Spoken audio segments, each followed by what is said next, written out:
क्षमा चाहूंगा।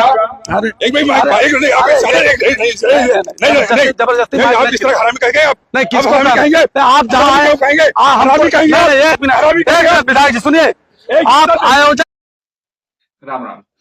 यह घटना उत्तर प्रदेश में सुल्तानपुर जिले के कादीपुर क्षेत्र के करौंदी कला की है।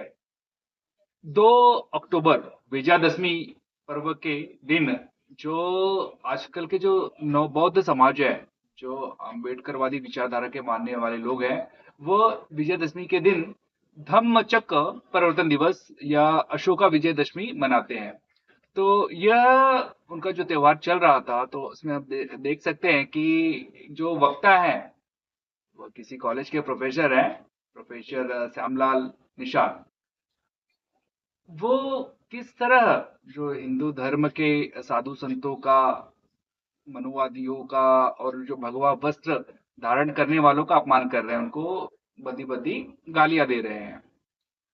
तो उस मंच पर जो बीजेपी के विधायक राजेश गौतम जी भी थे। जब वक्ता ने भगवा वस्त्र पहनने वालों को और ऋषि मुनियों को बुरा शब्द कहना प्रारंभ किया, तो वो तुरंत उठ खड़े हुए और वक्ता से माइक छीन लिया। तो इसलिए जो बीजेपी के विधायक है, उनको बहुत बहुत साधुवाद कि हालांकि वो दलित समाज से आते हैं। उन्होंने कहा कि मैं दलित समाज से आता हूं, लेकिन पहले मैं हिंदू हूं और देवी देवताओं में मेरी आस्था है।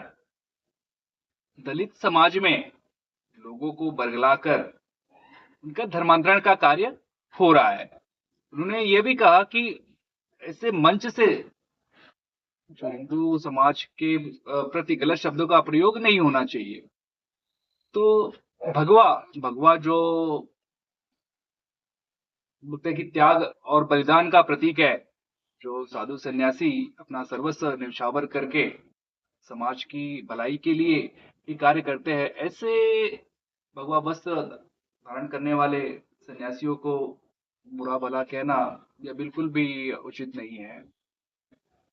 जब से संविधान में ये सोशलिस्ट और सेक्युलरिज्म, समाजवाद और धर्मनिरपेक्ष शब्द जुड़ा हुआ है, तब से यह देश में बहुत ही ज्यादा मतलब हिंदू धर्म का इससे नुकसान हो रहा है।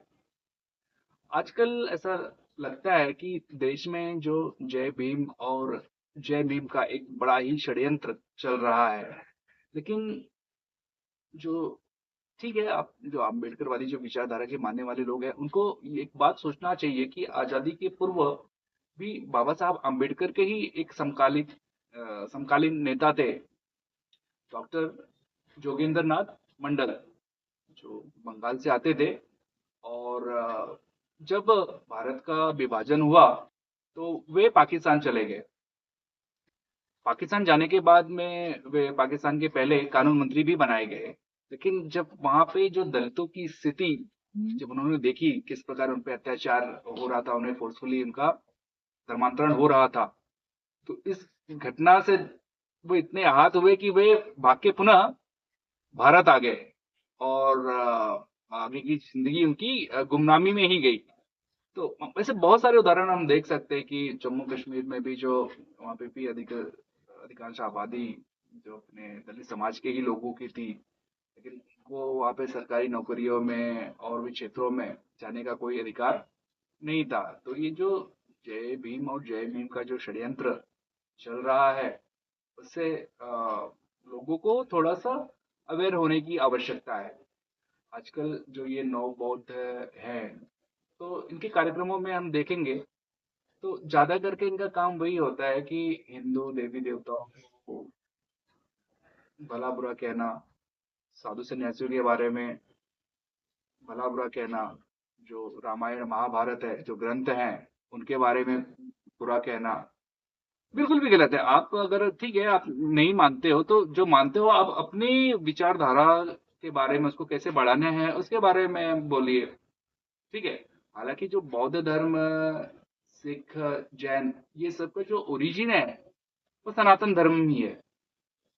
सनातन धर्म से निकलने के बाद भी अगर आप सनातन धर्म को ही भला बुरा कहते हैं तो ये एक तरह से हो गया कि आप अपने पूर्वजों को ही गाली दे रहे हैं। जो भगवान राम कृष्ण के बारे में भला बुरा कहते हैं, तो वो अपने घर में ही देखेंगे तो उनकी जो एक दो पीढ़ी पूर्व जो है, उनके दादा परदादा भी इन्हीं भगवान राम कृष्ण की ही पूजा करते थे। जो आजकल की उनकी जो जनरेशन है, वो उन्हें भला बुरा कह रही है। तो मेरा यही कहना है कि अगर बौद्ध बनना है तो दलाई लामा जैसे बनिए, म्यांमार के आशीन बिराथू जैसे बनिए। आशा करता हूँ यह बात आपको समझ में आई होगी। धन्यवाद।